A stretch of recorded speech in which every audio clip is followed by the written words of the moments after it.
So first TVK தான், second DMK, third பொசிஷனில் distant third தான் ஏடிஎம்கே. திரு செங்கோட்டையன் கேட்வே ஆஃப் டிவிகே, அவர் தானே இப்போ நுழைவு வாயில். அவர் மூலமாக இப்போ எம்எல்ஏவே ஒரு 50-55 பேர் கேண்டிடேட்டை வந்துட்டாங்க ஏடிஎம்கே ஆட்கள். அதனால் இந்த பக்கம் வந்துடுவாங்க. நான் வந்து சீஃப் மினிஸ்டராக இருந்தவன், நான் வந்து டெப்டி சீஃப் மினிஸ்டராக எப்படி போய் விஜய் பக்கத்தில் உட்காருதுன்னா உட்காராதீங்க. தாவேகா வந்து பிஜேபியோட பி டீம் அப்படின்ற ஒரு குற்றச்சாட்டு வந்து இருந்துகிட்டே இருக்கு, இப்போ வரைக்குமே இருக்கு. இப்போ அதிமுக வரைக்கும் இருக்குதா? இப்போ வரைக்குமே நிறைய பேர் அதை தான் சொல்றாங்க. அதே பி டீம் வந்து ஜெயிக்கிற மாதிரி இருக்குது, ஏ டீம் ஒரிஜினல் டீம் ரெண்டோ ஒன்றும் வராமல் இருக்குது. அவங்களுக்கு வந்து வெர்ச்சுவல் வாரியார்னு விஜய் பேர் வச்சது ரொம்ப கரெக்டு. இன்னைக்கு வந்து இணையதளத்தை புகுந்து விளையாடுறாங்க. இதெல்லாம் விஜய்க்கு மிகப்பெரிய அட்வான்டேஜ் ஆச்சு. அதனால தான் அவர் ஈரோட்டில் பேசினாருன்னா அங்கே இருக்க 2 லட்சம் பேர்கிட்ட 7 கோடி பேர் 8 கோடி பேர் உலகம் பூரா பார்க்குறான். இன்றைக்கி சோஷியல் மீடியாவோட வளர்ச்சி என்பது விஜய்க்கு பெருசாக கை கொடுத்துருக்கு. அதுலேயும் அவங்களுடைய ரசிகர்கள் வேரியர்ஸ்ன்னு சொல்லி வர்ச்சுவல் வேரியர் அவங்க வந்து மிகப்பெரிய பங்காற்றியிருக்காங்க இந்த எலெக்ஷனில். சம்மர் வந்தாச்சு. What's your plan for this holiday? GT Holidays, South India's #1 travel brand. மக்களுக்கு நல்லது பண்றதுக்கு அரசியலுக்கு வாங்கடா, கொள்ளை அடிக்கிறது கொலை பண்றதுக்கு கூட அரசியலுக்கு. நிறைவான தருணங்கள் NAC ஜுவல்லர்ஸுடன். இப்போ இந்த கொள்கை எதிரின்னு சொல்றாரு விஜய் அவர்கள் வந்து மோடியை பார்த்து. அப்படி இருக்கும்போது இவங்க வந்து கூட்டணி வைக்கிறது எப்படி இருக்கும்? கரெக்டான ஒரு விஷயமா இருக்குமா? மக்கள் அதை எப்படி ஏற்றுக்குவாங்க? இல்லை, ஏதாவது கல்யாணம் பண்ணிக்கிட்டா தான் கல்யாணம் பண்ணால் கூட இப்போ விவாகரத்து பண்ணலாம். இப்போ அதிமுக என்பது பாஜகவுடைய கிளைக்கழகமா இல்லையா? அது ஒரு தனி கட்சி. இந்த தேர்தலுக்கு அது பாஜகவோட கூட்டணி வச்சுருக்கு.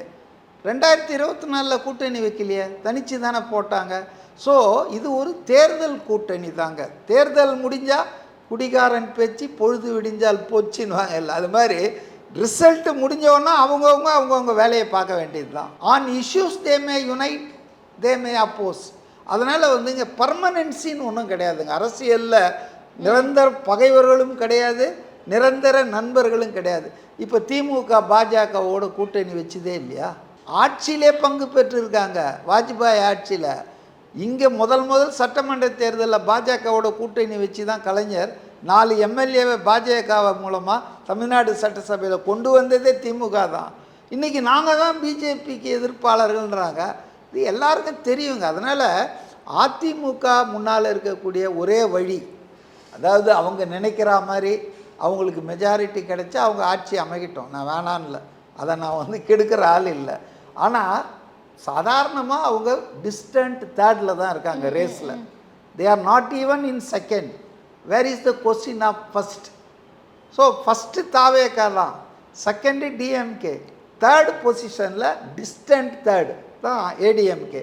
அப்போ அவங்களுக்கு வந்து ஆட்சி அதிகாரம் இன்னொரு 5 வருஷத்துக்கு இல்லாமல் இருந்தால் அந்த கட்சி எப்படி இருக்கும்? நான் நினைக்கிறேன் அது ஒன்றும் கொள்கை கூடாரம் அல்ல, கொள்கை தோழர்கள் மிகுந்த கட்சி. எல்லாமே ஆப்பர்ச்சுனிஸ்ட் தான். இப்போ பாதி பேர் பாஜக ஓடிடுவான்.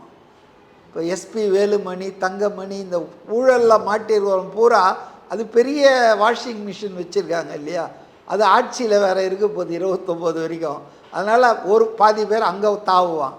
மீதி பேர் திரு செங்கோட்டையன் கேட்வே ஆஃப் டிவிகே, அவர் தானே இப்போ நுழைவு வாயில். அவர் மூலமாக இப்போ எம்எல்ஏவே ஒரு 50-55 பேர் கேண்டிடேட்டை வந்துட்டாங்க ஏடிஎம்கே ஆட்கள். அதனால் இந்த பக்கம் வந்துடுவாங்க. ஸோ அங்கே உட்காந்து எடப்பாடி வந்து அந்த லாய்ட்ஸ் ரோட்டில் உட்காந்து ஏடிஎம்கே ஆஃபீஸில் ஓட்ட வேண்டியது தான்.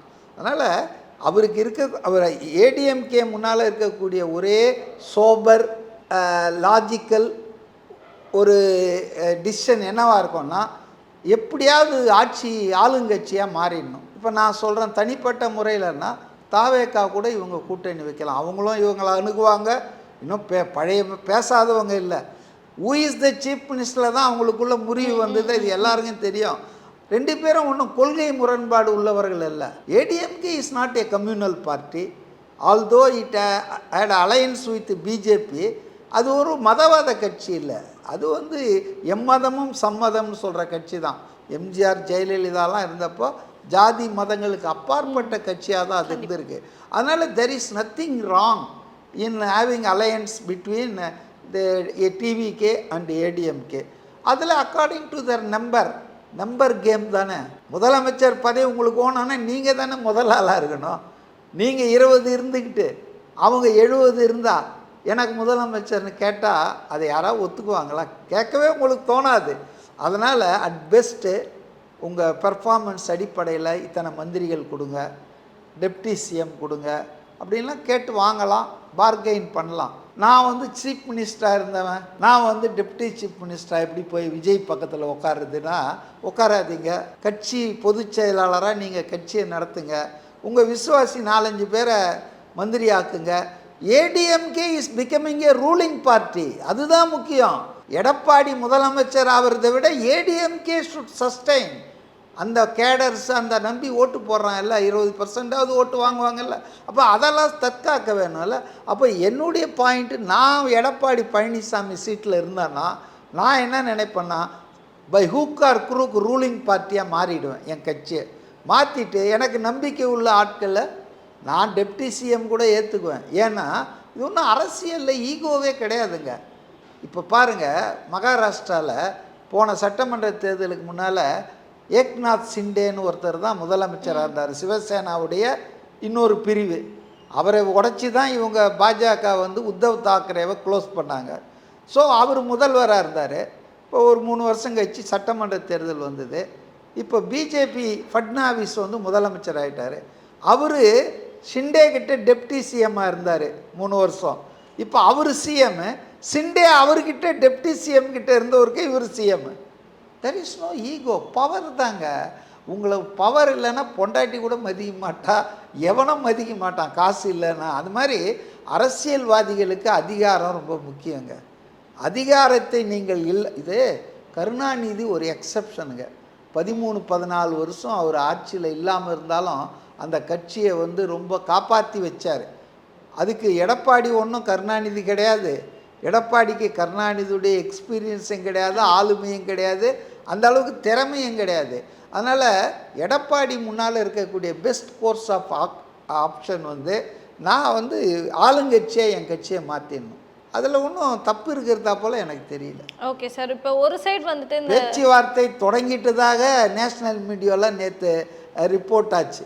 ஓகே, இந்த தாவேகா வந்து பிஜேபியோட பி டீம் அப்படின்ற ஒரு குற்றச்சாட்டு வந்து இருந்துகிட்டே இருக்கு, இப்போ வரைக்குமே இருக்கு. இப்போ அதிமுக இப்போ வரைக்கும் இருக்குதா? இப்போ வரைக்குமே நிறைய பேர் அதை தான் அதே மாதிரி பி டீம் வந்து ஜெயிக்கிற மாதிரி இருக்குது, ஏ டீம் ஒரிஜினல் டீம் ரெண்டோ ஒன்றோ வராமல் இருக்குது. ஏன்னா இவருக்கு வந்து ஃபேஸ் வேல்யூ இருக்குன்றதுனால இவங்க யூஸ் பண்ணிக்கிறாங்க அப்படின்ற பல விஷயங்கள் வந்து பேசப்படுது. அப்படின்னா ஜனநாயகன் இந்த அடிவடியை வாங்கியிருக்க வேணாமா? ஜனநாயகன் படம் 4 மாசமா இன்னும் என் சென்சார்ஷிப்ல அப்போ அந்த சிபிஐ விஷயம் வந்துட்டு இந்த அளவுக்கு இழுத்துருக்க வேண்டாமே, இது இன்னும் கொஞ்சம் பப்ளிக்காவே நடந்துக்கலாமே அப்படின்ற ஒரு சிபிஐல ஒண்ணுமே கிடையாதுங்க. இவங்க கோர்ட்ல கேஸ் போட்டாங்க, சுப்ரீம் கோர்ட்ல. மாநில அரசு பண்ற விசாரணை மாநில காவல்துறையின் தவறுகளை மூடி மறைச்சிரும், நடுநிலையா இருக்காது, நேர்மையா நடக்காது. அதனால எங்களுக்கு கோர்ட் மானிட்டர்ட் ப்ரோப், அவங்க சிபிஐ கூட கேட்கல, ஆனால் மற்ற 4 பெட்டிஷனர் வந்து சிபிஐ கேட்டாங்க. So court in is own wisdom என்ன சொல்லிட்டாங்கன்னா, சிபிஐ ப்ரோப் பண்ணிட்டோம், ஆனால் அது ஒழுங்காக ப்ரோப் பண்ணுதானே அதுக்கு ஒரு மானிட்டரிங் பேனல் போட்டாங்க. Retired judge, supreme court judge Rastogi, 2 IPS officer who are not Tamil Nadu cadre, இதெல்லாம் பார்த்து போட்டாங்க. That was a victory for TVK. இப்போ இந்த ஸ்டேட் கவர்மெண்ட் போட்ட எல்லாத்தையும் கலைச்சி விட்டாங்கல்ல. அதனால் வந்துங்க அதில் என்ன இருக்குது பாஜகவுடைய இது? பாஜக அதில் என்னங்க இருக்குது? சிபிஐ வழக்குன்றீங்க, அவங்க தான் காப்பாத்துறாங்க விஜய் அப்படின்றதெல்லாம். சுப்ரீம் கோர்ட் காப்பாத்துச்சுங்க. இப்போ செந்தில் பாலாஜி சுப்ரீம் கோர்ட் விடுதலை பண்ணால் பாஜக தான் காப்பாத்துன்னு சொன்னால் ஒத்துக்குவீங்களா? டாஸ்மாக் கேஸில் உதயநிதியையும் அந்த தும்பி எல்லாம் வந்து பிஜேபி தான் காப்பாத்துச்சா? கோர்ட்டு தீர்ப்பில் தானேங்க. So then why you jump in to conclusion? ஏன்னா இந்த மாதிரி பேச்சுகள் இருக்கு, இதுக்கு வந்து இந்த மாதிரி பேச்செல்லாம் தேர்தலுக்கு 2 மாதத்துக்கு முன்னால் பேசிகிட்டு இருக்காரு விஜய். என்டிஏவோட கூட்டணி வந்துடும் 4 நாள் நியூஸ் போட்டாங்களா? அதிமுகவோட பேசுனாங்க. அது எப்போனா இப்போ கிடையாது, பாஜகவோட அவங்க சேர்ந்தது கிடையாது. ஆரம்ப கட்டத்தில் அப்போ இந்த சிக்கல் தான், எத்தனை சீட்டு, யார் சிஎம்ன்ற பிரச்சனை வந்து தான் அது அப்படியே முட்டு சந்தில் நின்று போச்சு. நான் பழனிசாமி என்ன செஞ்சுருக்கணும்னா, சரி உடனே அடுத்த கட்டத்துக்கு போகக்கூடாது, கொஞ்சம் ஆற போட்டு ஊற போட்டு கொஞ்ச நாள் கழித்து விஜய்கிட்ட திருப்பி ஏங்க திரும்ப பேசுவோங்க, நமக்கு பொது எதிரி திமுகங்க, ஒன்றா 117 117 வச்சுக்கலாங்க, யார் அதிகம் ஜெயிக்கிறாங்களோ அவங்களுக்கு சீஃப் மினிஸ்டர் அப்படின்னு ஏதாவது ஒரு ஃபார்முலா போட்டு விஜயும் அவரும் சேர்ந்து திமுகவை தோக்கடிக்க தான் அவர் யூகத்தை வகுத்து இருக்கணும். ஆனால் நான் முதலமைச்சர் ஆகணும்னதால இப்போ முதலுக்கே மோசமாக போச்சா? அமித்ஷாவுடைய அந்த பிடியில் போய் மாட்டிக்கினாங்களா? இப்போ என்னாச்சு? உள்ளதும் போச்சடா நொல்லக்கண்ணான்னு இருக்கிற அந்த மைனாரிட்டி ஓட்டும் போயிடுச்சு. அப்புறம் கட்சிக்குள்ளேயே பல பேர் வந்து அதிருப்தியில் ஆயிட்டாங்க. பாஜகவோடு போனது அவங்களுக்கு யாருக்கும் பிடிக்கல. சார் எப்போ எந்த எலெக்ஷனுமே இல்லாத மாதிரி இந்த எலெக்ஷன் வந்து ஒரு டிஃப்ரெண்ட்டான ஒரு விஷயமா தான் இருந்தது. இப்போ எக்ஸிட் போல்னு ஒன்று இருக்கிறதே வந்துட்டு விஜய் அரசியலுக்கு வந்ததுக்கு அப்புறமா தான் நிறைய பேருக்கு தெரியுது இப்படி ஒரு விஷயம் இருக்கு அப்படி. இல்லை உங்களுக்கு தெரியும் இல்லை, எக்ஸிட் போல் ரொம்ப நல்லா இருக்கு. எங்களுக்கு தெரியும் சார், ஆனால் மக்கள் வந்துட்டு எக்ஸிட் போல் மக்களை ரொம்ப மட்டமா அப்படி இல்லை சார். இப்போ வந்துட்டு மீடியாவை விட மக்கள் விவரமான ஆளுங்க இருக்காங்க, கண்டிப்பா இருக்காங்க. ஆனா பொதுவா ஒரு விஷயம் வந்துட்டு விஜயால தான் வருது அப்படின்றத வந்துட்டு விஜய் ரசிகர்கள் சொல்றாங்க. இது விஜயால வரல, அப்படிதான் சொல்றாங்க. விஜய் வந்ததுனால தான் இதெல்லாம் இருக்குதே தெரியல. விஜய் வந்ததால நிகழ்ந்த 2 விஷயம் சொல்லட்டுமா? அரசியல் சாக்கடை, அதில் இருக்கிறவங்கலாம் கழிச்சடை, இந்த பக்கம் நம்ம போவே கூடாது அப்படின்ட்டு இளைஞர்கள் ஒரு 30 வயசு கீழே இருக்கிறவங்க படித்தவங்கெல்லாம் இது பக்கமே வராமல் போயிட்டு இருந்தாங்க. அவங்க பெருங்கூட்டத்தை, இளைஞர்கள் கூட்டத்தை, அரசியல் என்பது நம்ம மக்கள் நலனுக்காக போனோம் அப்படின்னு அரசியல் பக்கம் திருப்பின்னு வந்தது விஜய். ஓகே, அரசியலை பார்க்க வச்சார், படிக்க வச்சார், புரிய வச்சார், அவங்களெல்லாம் ஒரு அரசியல் இன்ட்ரெஸ்ட் ஆக்குனார். இது அவருடைய கான்ட்ரிபியூஷன். அதே போல் இன்றைக்கி வாக்கு வந்து 85% ஆச்சு இல்லையா? அதுக்கு விஜய் ஒரு ஃபேக்டர். எல்லாரையும் அடப்போயா எரிஞ்ச கட்சி எரியாத கட்சி இதுக்கு மாட்டு ஓட்டு போட்டேன்னே வீட்டில் உட்காந்துருந்தாங்கல்ல, குறிப்பாக நகர்ப்புறங்களில். போன முறை என்டையர் தமிழ்நாட்டில் 73.4% ஓட்டு, சென்னை மாவட்டத்தில் 62% தான். There is always a gap between urban and rural. ஆனால் இன்றைக்கி பாருங்கள், விஜய் வந்ததுக்கப்புறம் எடப்பாடியில் 90%, சென்னையில் இருக்க ஆர்கே நகரில் 90%, Perambur 89%. Today there is no gap fill up ஆயிடுச்சு. அர்பன் ரூரல் இல்லை, சிட்டி மப்சல் ஒன்றுமே கிடையாது. அதனால் இது விஜய் ஃபேக்டர். ஆனால் எக்ஸிட் போல் பற்றி மக்கள் தெரிஞ்சுக்கிறதே விஜய் ஃபேக்டர்லாம் இதெல்லாம் டூ மச். அப்படிதான் சொன்னாங்க பல பேர். அதெல்லாம் இல்லை. அதாவது பே த டெவில் இட்ஸ் டியூ. என்னெல்லாம் விஜயால் வந்ததோ அதை சொல்லுவோம். அவரே சொல்ல மாட்டார் என்னால் தான் எல்லாருக்கும் எக்ஸிட் போல் இருக்குது தெரியும், அப்படியெல்லாம் இல்லை. ஏன்னா விஜய் மேல இருக்க ஆர்வத்தினால தான் அரசியலை தேடி தேடி போய் பார்க்குறாங்க. இப்படி எல்லாம் ஒரு விஷயம் அது ஓகே, அது உண்மை. அவங்களுக்கு வந்து வெர்ச்சுவல் வாரியார்னு விஜய் பேர் வச்சது ரொம்ப கரெக்டு. இன்றைக்கி வந்து இணையதளத்தை புகுந்து விளையாடுறாங்க. இன்றைக்கி ஈவன் ஹவுஸ் ஒய்ஃபெல்லாம் வாட் இஸ் ஹேப்பனிங் அப்படின்றத எந்த நியூஸ் சேனலையும் நியூஸ் பேப்பரையும் நம்பி இல்லை, சோஷியல் மீடியாவில் அப்போவே பார்த்துக்கிறாங்க. அதனால் அதெல்லாம் வந்து விஞ்ஞான புரட்சி, சோஷியல் மீடியாவின் வளர்ச்சி, இதெல்லாம் விஜய்க்கு மிகப்பெரிய அட்வான்டேஜ் ஆச்சு. அதனால தான் அவர் ஈரோட்டில் பேசினாருன்னா அங்கே இருக்க 2 லட்சம் பேர்கிட்ட 7 கோடி பேர் 8 கோடி பேர் உலகம் பூரா பார்க்குறான். அதனால தான் அவர் பிரச்சாரம் எல்லா இடத்துக்கும் போகலனாலும் அது எப்படி காம்பன்சேட் ஆச்சுன்னா, அவருடைய பல இடங்களில் பேசுகிறார் இல்லையா, அது அப்படியே போய் சேருது, ஒவ்வொருத்தன் வீட்டு ஹால்லையும் போயிடுது. அதனால் வந்து இவருக்கு இருக்கிற இந்த அட்வான்டேஜ் வந்து வேறு யாருக்கும் இல்லை. எம்ஜிஆர் காலத்தில் இல்லவே இல்லை, ஜெயலலிதா காலத்தில் கொஞ்சம் இருந்தது. ஆனால் இவ்வளோ சோஷியல் மீடியா இல்லை. இன்றைக்கி சோஷியல் மீடியாவோட வளர்ச்சி என்பது விஜய்க்கு பெருசாக கை கொடுத்துருக்கு. அதுலேயும் அவங்களுடைய ரசிகர்கள் வேரியர்ஸ்ன்னு சொல்லி, வர்ச்சுவல் வேரியர், அவங்க வந்து மிகப்பெரிய பங்காற்றியிருக்காங்க இந்த எலெக்ஷனில். அதை நம்ம மறுக்க முடியாது. ஓகே சார், இப்போ இந்த கேள்விக்கு நீங்கள் எப்படி ரிப்ளை பண்ண என்ன சொல்ல போறீங்க? என்ன திட்டுவீங்களான்னு தெரியல. இப்போ ஏன் திட்ட போகிறேன்? கேள்விக்கு பதில் இல்லை, இதெல்லாம் வந்து பொதுவாக பேசுகிற ஒரு விஷயம் என்ன அப்படின்னு பார்த்தீங்கன்னா, இப்போ விஜய் வந்து சிஎம் ஆயிடுவார் அப்படின்ற ஒரு இதில் வந்து தாவேகா தொண்டர்கள்லாம் ரொம்ப ஸ்ட்ராங்காக இருக்காங்க. சப்போஸ் அப்படி ஆகலை அப்படின்னா அது அவங்களால ஏற்றுக்க கூட முடியாது, அப்படி ஒரு சுச்சுவேஷனில் இருக்காங்க அப்படின்ற ஒரு விஷயம் வந்து போயிட்டு இருக்குல்ல, இதை நீங்கள் எப்படி பார்க்குறீங்க? இது ஒரு ரியல் ப்ராப்ளம் தாங்க. நீங்கள் சொல்கிற இந்த ப்ராப்ளம் நம்ம சமூகத்தில், தமிழ் சமூகத்தில் இன்றைக்கி இருக்கிற ப்ராப்ளம். இது வந்து விஜயால் மட்டும் இப்படி ஆகலைங்க. 2 நாளைக்கு முன்னால் ஒரு பேப்பரில் பார்த்தேன், ஏசி போடணும்னு சொல்லி கேட்டிருக்காங்க ஹஸ்பண்டுக்கிட்ட ஒரு ஒய்ஃபு. அவன் பொருளாதார நிலைமை சரியில்லைன்னு மறுத்து இருக்கிறான். உடனே சூசைட் பண்ணிக்கிட்டாங்க. நீட் எக்ஸாமு 2 எக்ஸாம் எழுதுகிறாங்க. ஒரு எக்ஸாம் கடினமாக இருக்குது, அடுத்த எக்ஸாம் முன்னால் சூசைட் பண்ணிக்கிறாங்க. ரிசல்ட்டு எழுதிட்டு காத்துட்ருக்காங்க. ஸோ என்ன சொல்ல வரேன்னா, இன்றைக்கி இருக்கிற ஜெனரேஷன் ஃபிக்கில் மைண்டடாக இருக்காங்க. அந்த காலத்தில் வந்து எதையும் தாங்கும் இதயம் இருக்கும். இந்த காலத்தில்னா too much love, too much affection, too much திடீர்னு பிரேக்கப் ஆயிடுறாங்க. அப்படியே கட்டிட்டு போயிட்டே இருக்காங்க. திடீர்னு பார்த்தா பிரேக்கப். எதுக்குடா பிரேக்கப் ஆச்சுன்னா, நான் இந்த ஐஸ்கிரீம் கேட்டேன், அவன் அந்த ஃப்ளேவர் வாங்கி தரலன்னு சொல்லிட்டாங்க. ஸோ அதனால் டுடே வேர்ல்டில் வந்துங்க ரொம்ப சைக்கலாஜிக்கல் கவுன்சிலிங் இஸ் நெசசரி. மனநலன். அது காரணம் டிவி, ரேடியோ, பார்க்குற படங்கள் இதெல்லாம் மக்களின் மனநலனை பாதித்திருக்கிறது உண்மை. எல்லாருமே ஒரு வகையில் பைத்தியமாக இருக்கிறோம். எல்லாருமே மனநல மருத்துவரை பார்க்க வேண்டிய தேவை இருக்குது. சில பேருக்கு அதிகமாக இருக்குது, அதனால் அவங்க போகிறாங்க. இருக்கிற எல்லாருக்குமே ஒரு பைத்தியம் தான் இருக்குது. பதவி பைத்தியம், புத்தக பைத்தியம், ட்ரெஸ் பைத்தியம், நகை பைத்தியம், சினிமா பைத்தியம், பைத்தியங்கள் தான் இருக்குது நம்ம நாட்டில். அதனால் விஜய் பைத்தியங்களும் கொஞ்சம் இருக்குங்க, அது அதிகமாகவே இருக்குது.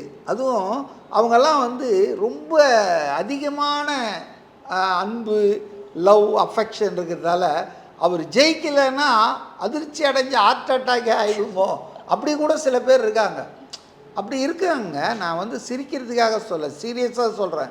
So a counselling is needed first from their family, near and dear once, relatives. அவங்களுக்கு தான் தெரியும் இவங்க வந்து விஜய் மேலே எவ்வளோ. அப்போ அதை அவங்கள பக்குவமாக 2 நாளைக்கு முன்னால் இருந்து ஆரம்பிக்கணும். கவுன்சிலிங் இந்நேரம் ஆரம்பிச்சிடணும். என்னுடைய பர்சனல் அப்பீல் என்னென்னா, ஏற்கனவே ஒரு நேர்காணல் நான் சொல்லியிருக்கேன். விஜய்க்கு நான் என்னுடைய பர்சனல் அப்பீல்னால், அவர் நாளைக்கு ஒரு காணொளி போடணும். அவங்க ரசிகர்கள், நண்பா, நண்பீஸ், குட்டீஸ் எல்லாத்துக்கும் விஜய் விஜய் விஜி எல்லாத்துக்கும் ஒன்று சேர்த்து போடணும். இது மக்கள் தீர்ப்பு. நம்மளால் முடிஞ்சதை உழைச்சிருக்கிறோம், எவ்வளோ செய்யணுமோ செஞ்சுருக்கோம். கடைசியில் மக்கள் தீர்ப்பு தானே மகேசன் தீர்ப்பு. அதை நம்ம ஏற்றுக்கிட்டு தான் ஆகணும், நல்லதோ கெட்டதோ. அதுக்காக நம்ம போயிட்டு விரக்தி அடைவதோ அப்புறம் வந்து ஃபெயிலியர்னு நினைப்பதோ, தொடர்ந்து நம்ம சேவை தொடரும்ன்ற மாதிரி ஒரு மனநலத்துக்கு ஏற்ற மாதிரி ஒரு காணொலி அவர் போட்டார்னா, இப்போ நான் போட்டால் 4 பேர் கூட பார்க்க மாட்டான், இவர் என்ன பெரிய மனநல மருத்துவரானுவான். அதையே விஜய் வாயால் சொன்னார்னா 4 கோடி பேர் பார்ப்பான். அதனால் எனக்கு என்னென்னா, has a social responsibility to correct. ஆனால் இம்மிடியட் ரெஸ்பான்சிபிலிட்டி அவங்க ஃபேமிலிஸ் தான். ஏன்னா தே மூவ். இப்போ விஜய்க்கு தெரியாது, அவங்கள பர்சனலாக தெரியாது, அவங்கள பார்த்துருக்க மாட்டார், பழகி இருக்க மாட்டார். ஆனால் அவங்க ஃபேமிலியில் ஃப்ரெண்ட்ஸுங்க இவ வந்து உயிரே வச்சிட்ருக்காப்பா அப்படின்னு அவளை கவுன்சிலிங் பண்ணணும், அவனை கவுன்சிலிங் பண்ணணும், அவன் அவள் எல்லாருக்கும். சார், இப்போ இந்த எக்ஸிட் போல் வந்ததுக்கப்புறம் நிறைய பெர்ஸ்பெக்டிவ் நமக்கு வந்து மாறி இருக்கு. நீங்கள் ஆனால் சொல்லும் போது நிறைய விஷயங்கள் நம்பாத மாதிரி தான் வந்து சொல்கிறீங்க. அதுக்கான காரணம் என்னன்னு சொல்ல முடியுமா? இல்லை, பல காரணங்கள் இருக்குது. நான் ஏற்கனவே உங்கள் பேட்டியில் முன்னால் சொன்ன மாதிரி சொல்கிறவன் உண்மையை தான் சொல்லணும். ஏன்னா அவன் தான் போட்டிருக்கான். It is a secret ballot. அவனை தவிர வேறு யாருக்கும் அது தெரியாது. அப்போ அவன் வந்து உண்மையை இப்போ காசு வாங்கினதுக்காக, இல்லை தான் ஏரியாவில் வந்து வேறு கட்சிக்காரங்க மெஜாரிட்டி இருக்காங்க, பொது வெளியில் தான் வேறு மாதிரி சொல்லணும்னு நினச்சி சொன்னான்னா அது எண்ட் ரிசல்ட்டு தப்பாக தானே போய் முடியும். ஸோ இது ஒரு கோளாறு இருக்குது. அடுத்தது, இப்போ இந்த மாதிரி மும்முனை போட்டி, ரொம்ப neck to neck race, stiff ஃபைட்லாம் இருக்கிற இடங்களில் every single vote is counted. அப்போ எடுக்கிற நிறுவனங்கள் எவ்வளோ பேரை சாம்பிள் பார்த்தோன்னு சொல்கிறதும் ஒரு ஆத்தென்டிசிட்டிக்கு முக்கியம். இதில் வந்த ஒரு 10-11 accept 2 nobody told how many samples, how many people they interviewed. எல்லாம் ஏசி ரூம்லேயே உட்காந்திங்கன்னு கூட்டி கழித்து யார் ஃபண்டு பண்ணானோ, யார் ஸ்பான்சர் பண்ணியிருக்கானோ அவனுக்கு ஏற்ற மாதிரி அவன் மனம் குளிராமல் அல்லது அவன் மனத்தை குளிர வைக்க, மனம் மகிழ இப்படி ஃபிகர் போட்டால் அது எப்படி நம்பகத்தன்மை இருக்கும்? அப்போ நீங்கள் எவ்வளோ பேரை சாம்பிள்ஸ்ன்னு சொல்லணும், அதை நிறைய பேர் சொல்லவே இல்லை. இப்போ ஒருத்தன் மட்டும் சொல்கிறான் 1,08,000 பேர் என்ன. Okay. ஆனால் அவன் தான் சொல்கிறான் இது வந்து தொங்கு சட்டசபை வரும், எந்த கட்சிக்கும் மெஜாரிட்டி வராதுன்னு அவன் தான் சொல்கிறான். ஸோ அடுத்தது ரொம்ப குருஷியல் வந்து போஸ்டல் பேலட்டுங்க, இந்த தபால் ஓட்டுகள். அது வந்து காவல்துறை அதிகாரிகள், அப்புறம் அரசு ஊழியர்கள், தேர்தல் பணியில் ஈடுபட்டிருக்கிறவங்கெல்லாம் முன்னதாகவே ஓட் பண்ணிடுவாங்க. ஒரு 2 நாளைக்கு முன்னாடி எங்களுக்கு தெரிஞ்ச ஃப்ரெண்ட்ஸு கூட போலீஸில் இருக்காங்க. அவங்கெல்லாம் கூட்டமாக போய் பண்ணப்போ எங்கிட்ட சொன்னது என்னென்னா, சார் இங்கே 80% தாவேக்காக்கு தான் நாங்கள் போட்டிருக்கோம். ஒரு போலீஸ்கார் ஒருத்தர் வீடியோ போட்டார், கான்ஃபிடெண்ட்டாக இருங்க அப்படின்ட்டு ஓட்டை போட்டு, ஞாபகம் இருக்கா? அவர் மேலே கூட இப்போ ஏதோ நோட் பண்ணி நாங்கள் திரும்ப வந்தால் தானே நாங்கள் ஒன்று விடமாட்டோம்லாம் திமுக சொம்புகள்லாம் பேசிகிட்டு இருக்கிறாங்க சமூக ஊடகத்தில். ஸோ இந்த எக்ஸிட் போல் நடத்தின அத்தனை நிறுவனமும் அந்த போலிங் பூத்தில் ஏப்ரல் 23 வந்து ஓட்டு போட்டு வந்தவங்கிட்ட கேட்டதாக சொல்கிறாங்களே தவிர, அதுக்கு 2-3 நாளைக்கு முன்னால் 4 லட்சம் தபால் ஓட்டுகள் பதிவாயிருக்குல்ல, அதை யார் கேட்டது? அது கணக்கிலேயே வரல. இப்போ போன முறை டி நகரில் இந்த ஏடிஎம்கே கேண்டிடேட் முன்னாள் எம்எல்ஏ சத்யநாராயணா 137 ஓட்டில் தான் தோத்தார். அதே போல் வேளச்சேரியில் அசோக்குன்றவர், அவரும் அதிமுக, ஆயிரக்கணக்கான ஓட்டில் தான் தோத்தார். ஸோ அதனால் 100 1000 that is also a factor. Every vote that counts. அதனால் இந்த இவ்வளோ பெரிய 4 லட்சம் ஓட்டை எந்த கணக்கிலையும் வைக்கலைன்னா அது எப்படி ரிசல்ட் கரெக்டாக இருக்க முடியும், அக்யூரேட்டாக இருக்க முடியும்? அதுதான் நான் வந்து எக்ஸிட் போல்ஸ் அதிகமாக நம்பாததுக்கு காரணம். அப்போ நிறைய டிஃபரன்ஸ் இருக்குன்னு சொல்றீங்க, எக்ஸிட் போலுக்கும் இப்போ ஆக்சுவல் ரிசல்ட்டுக்கும் நிறைய டிஃபரன்ஸ். நிச்சயமா ரிசல்ட் தலைகீழாகும். அதுக்கு ஒரு உதாரணம் இருக்கு. 2024 லோக்சபா தேர்தலில் புகழ்பெற்ற நிறுவனங்கள், அனுபவம் வாய்ந்த நிறுவனங்கள், இதே ஆக்சிஸ் மை ஆக்சிஸா, அது பேர் என்ன, ஆக்சிஸ் இந்தியா, அந்த நிறுவனம் தான் நடத்தினார். அந்த நிறுவனர் அது ஃபெயிலியர் ஆனதுக்கு அழுதாரு ஓப்பன் டிவியில். அதாவது 400க்கு மேல் மோடிக்குன்னு சொன்னாங்க எக்ஸிட் போலில். ஆனால் என்ன நடந்தது? 240 தான் வந்தது. ஆட்சி அமைக்க தேவையான 272 கிடைக்கல நான் பார்லிமெண்ட்டில். வேறு வழி இல்லாமல் சந்திரபாபு நாயுடுவையும் நிதிஷ்குமாரையும் இழுத்து பிடிச்சி தான் இப்போ ஆட்சி ஓட்டிகிட்டு இருக்காரு. அதனால் exit polls sometimes it clicks, sometimes. ஆனால் பொதுவாக ட்ரெண்டு சொல்லும். அந்த இது கூட எக்ஸிட் போல் கூட ஆட்சி யாருக்கு வருவாங்க, மோடி வருவார் அதிகமாக சொல்லிடுச்சு, சீட்டில் தான் சொதப்பிடுச்சு. அதே போல் இந்த ஆக்சிஸ் மீடியாவும் தாவேக்கா ஆட்சிக்கு வரோன்னு சொல்லிடுச்சு. 120 கிடைக்குமா, 118 தாண்டுமா, இல்லை 140க்கு போகுமா தெரியாது. சீட் ப்ரொஜெக்ஷன் எப்பவுமே அதை நம்ம அவ்வளோ இதுவாக இருக்குது. பட் ட்ரெண்டு, காற்று எந்த பக்கம் வீசுதுன்னு சொல்லியிருக்கு, அவ்வளோதான். அதை தான் எடுத்துக்கலாம். ஓகே சார், நிறைய விஷயங்கள் ரொம்ப தெளிவாக பேசுனீங்க. ரிசல்ட்டுக்கு அப்புறமா உங்களை மீட் பண்ணுறதுல ரொம்ப ஈகராக வெயிட் பண்ணிட்டு இருக்கேன். Thank you sir. சம்மர் வந்தாச்சு. What's your plan for this holiday? GT Holidays, South India's #1 travel brand. மக்களுக்கு நல்லது பண்றதுக்கு அரசியலுக்கு வாங்கடா, கொள்ளை அடிக்கிறது, கொலை பண்றதுக்கு அரசியலுக்கு. நிறைவான தருணங்கள் NAC ஜுவல்லர்ஸுடன்.